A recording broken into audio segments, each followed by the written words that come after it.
At least 10 people are dead, and the Kenyan military has been deployed to rescue citizens from raging floodwaters. This is Kenya News Update today.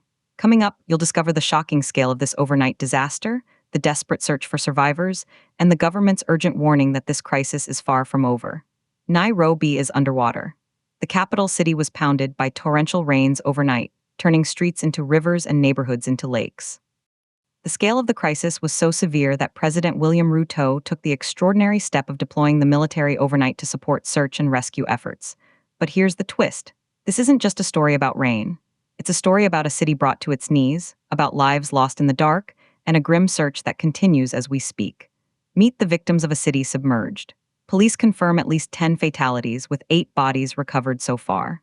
The stories are heartbreaking. 2 victims were electrocuted.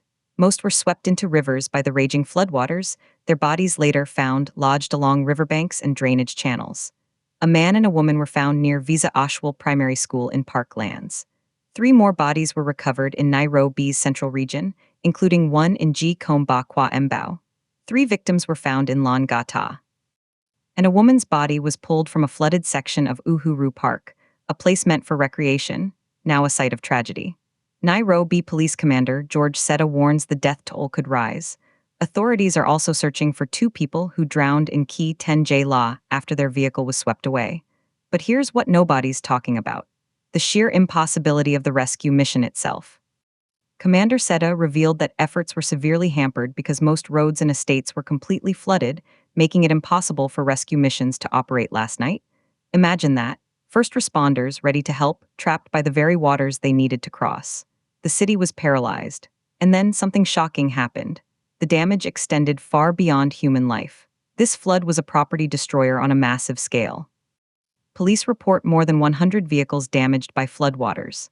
In South Sea alone, there are more than 50 cars affected.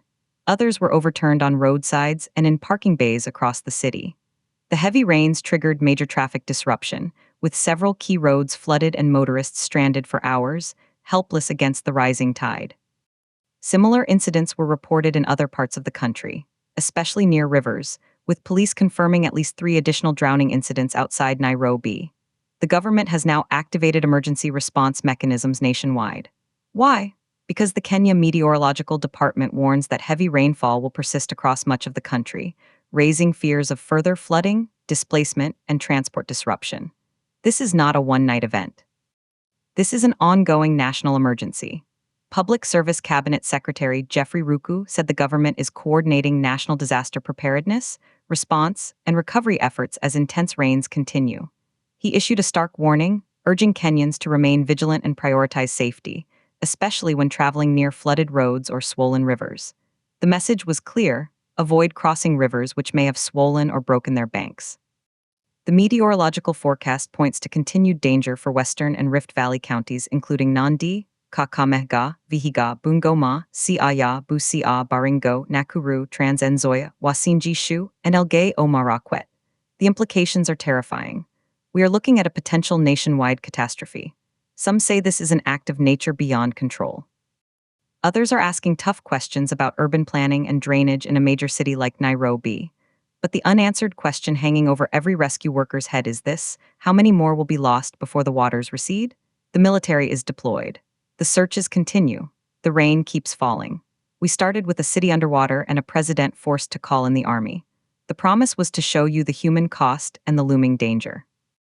Do you think Nairobi and Kenya are prepared for climate-driven disasters like this? Drop your take in the comments. Subscribe to Kenya News Update today for more breaking news.